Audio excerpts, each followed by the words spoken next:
Tanggalin natin ang reklamo. Ang reklamo lang po, nakamas ka ko eh. Ang reklamo lang po dito ay ang tao walang malakaran sa bangketa. Bakit ba kayo kontra ng yan, kinakausap ni sir, parang magbibigay siya ng information just in case na ito i-operate at ngayon bibigyan lang muna sila ng instruction kung ano yung gagawin nila. At i-meeting sila mga kasama. Pero napapansin natin mga kasama, parang napakaraming mga naka-illegal parking dito sa street na ito. At yun, maraming mga trapal, no? Mga extension.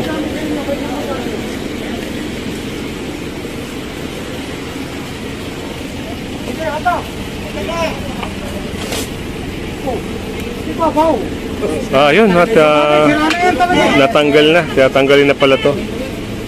Hindi nga eh. Paano natin mayaayos? Sinarang lang ito sa kanya. Ito si...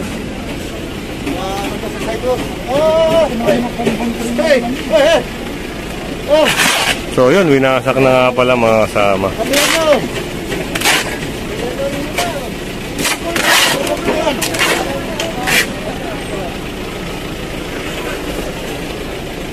Pagkinanan niya yung tubo mo. Sige, katirin mo, matangkap ka. Pare, okay din.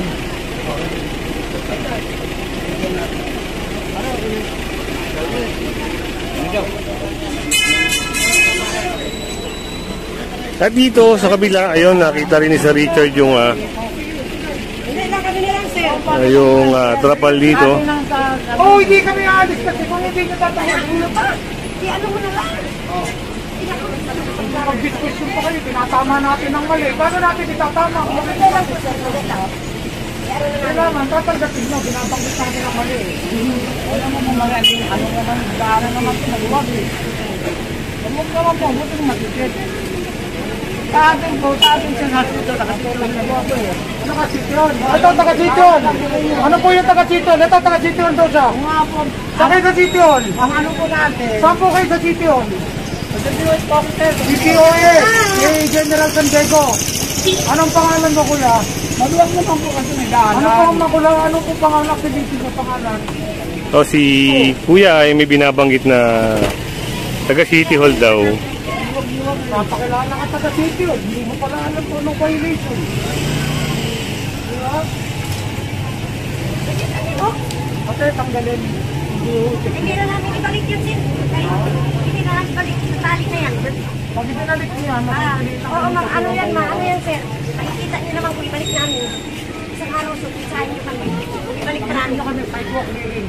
Okay na. Akin na yung ano. Ang ayok na yun, ako may dakang ko na mababarahan na. Makita po kami. Makita po ito. Alam na po ng batita. Mabuti mo nakatitinda kami dito. Ay, sir, NMDA po, sir. Ano naman? Ano na ba? Ay naku, Diyos ko. Hayaan mo na yan. Ipagdalo ka pa dyan sa mga yan. Ano yan, babagal lang tingnan natin. At Hayaan mo na, trabaho nila yan. at doon, punta tayo. Sunod lang tayo kay sir. Si tatay kasi ng mga kasama ay nagbabanggit pa ng taga City Hall daw siya. Doon. Kaya walang kumikilo sa inyo.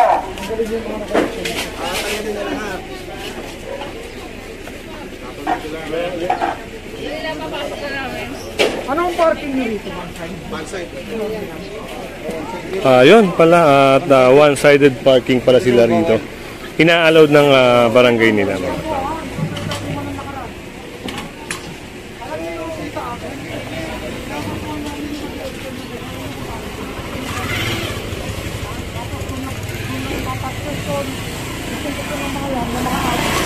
Poso dito yung trapal. Kaya sa amin, kinakasuhan na huli.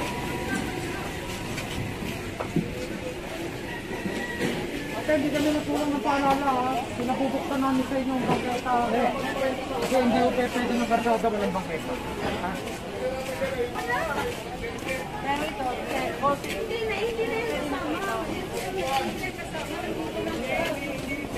Barangay, ano status nila sa sidewalk? Dito. Sidewalk. Open talaga. Tanggalin natin ang reklamo, ha? Tanggalin natin. Konting urong na lang natin. At yun, mga taga-LGU na rin nagsasabi mga kasama na kailangan nilang linisin yung sidewalk. Dapat hindi tayo lumamin sa poste ng nila. Ngayon, kung hindi natin naayusin yan, mapipilita kami, setback yan. Ilalabas namin ang poste ng Meralco. Mas lalong hindi kayo mapapayapan. Pero yung 1.5 po, pwede na yun. 1.5 liter. Kasi pang tindahan mo dyan. Isang metro na lang natin. Kaya nga, yun hanggang dito lang. Ang dali yan. So, ito yung naging violation nila mga kasama. Yung sa sidewalk na sila nakapwesto. Ngayon, according din sa LGU mga kasama, kailangan nilang tanggalin. Siyempre, kasama nila si Sir Richard, ang field officer ng MMDA para makipag-coordinate din, makipag-usap din.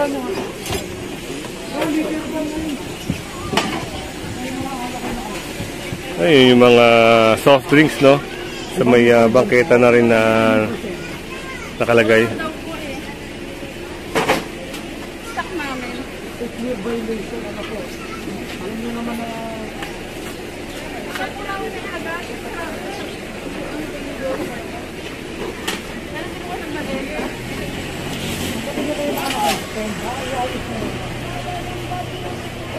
Bakit Boracay ang tawag dito? Sir, ano po? Malaking issue. Kasi po sir, natin yan. Malaking issue. Malaking spot. So, nagkasunog, pinatibay. Ngayon, ituloy tayo. Ito sa mga malalaking issue. Pero madaling linisin to. Opo. Napakadaling linisin. Opo, magaling ako. Bigyan nyo kami ng letter. Linisin natin. Black and white nyo na lang. Sir, clearing ko na lang to. Gawa kayo ng letter.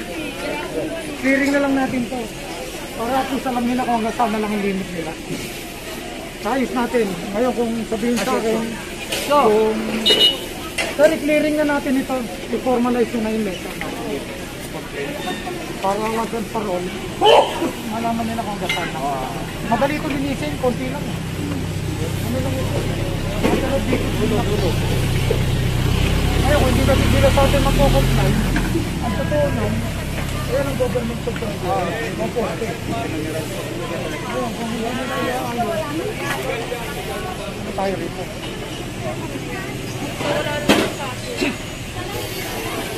Diba? Normalize na lang natin ito, clearing natin. Marami na lang. Conduct tayo na clearing natin. So yun, at narinig nyo yung sinabi sir, no? Pa-formalize na lang, bigyan ng formal letter at para may operate na clearing.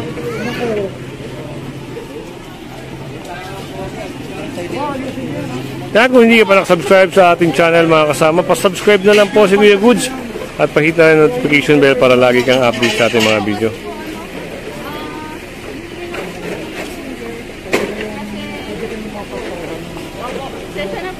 Sinungaling ako pag hindi ka kayo napasaran.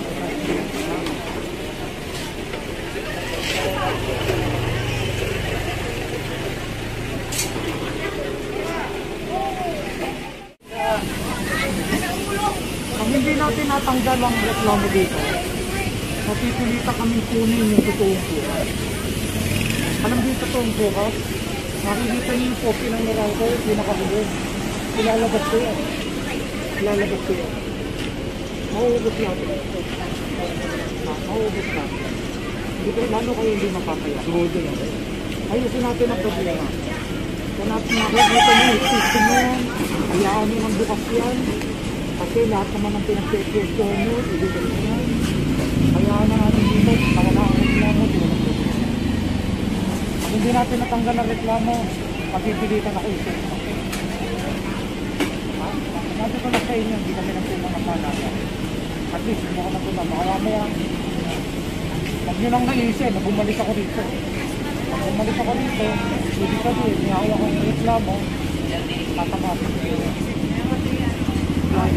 Anak buhay nyo rin. Reklamo lang naman, walang malakaran ng tao.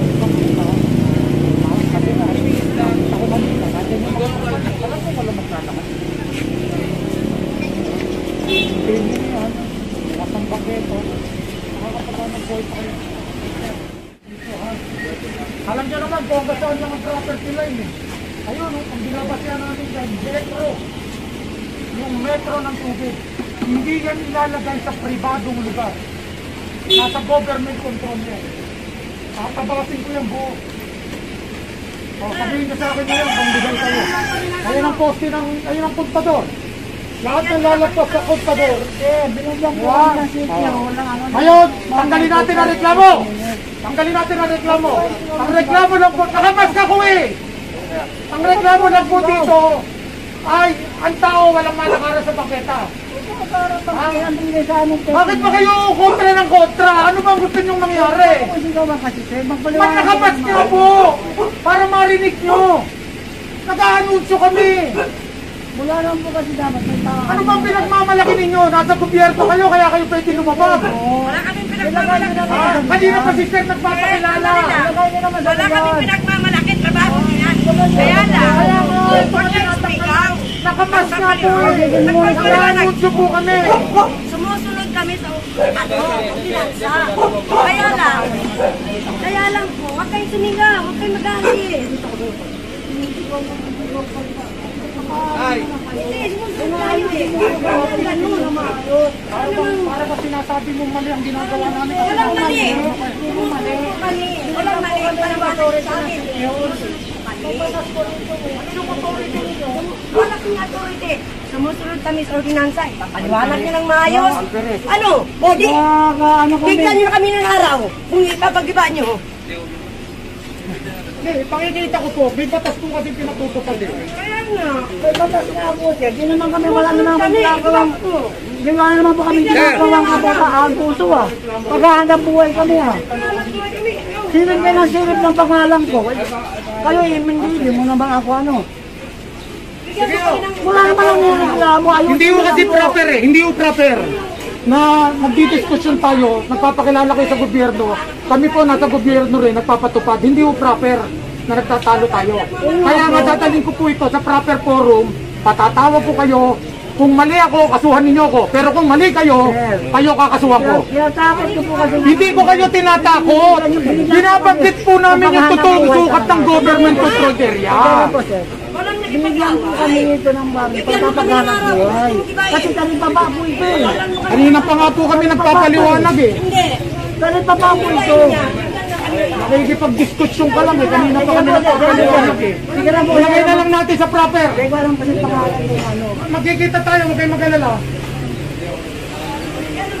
Ayun mga kasama at narinig nyo naman si Richard, no? At si nanay, yun parang may hinanaing, no? Kasi kanina, kung mapapansin nyo, nasita kasi yung trapal nila. Yung problema, yung si tatay nagpakilala kaagad na taga City Hall, so which is mali naman. Kasi si Sir Richard ay taga MMDA, taga pagpatupad. So nasa sidewalk clearing sila, parang siyempre pangit nga naman. So ito pala yung mga naka-quarantine, no? Yan.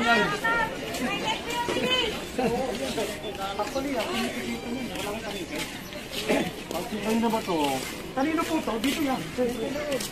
Baka nila yung galing. Pakatawag ka. Picture niya po, picture niya po. Definitely bawal yung kasi maglagay ng factor dito na yan. Mula ako poste ng Meraldo, isang metro pa. Yan, yung metro rin. Pakipasok pa. Ibig sabihin yung metro na yan.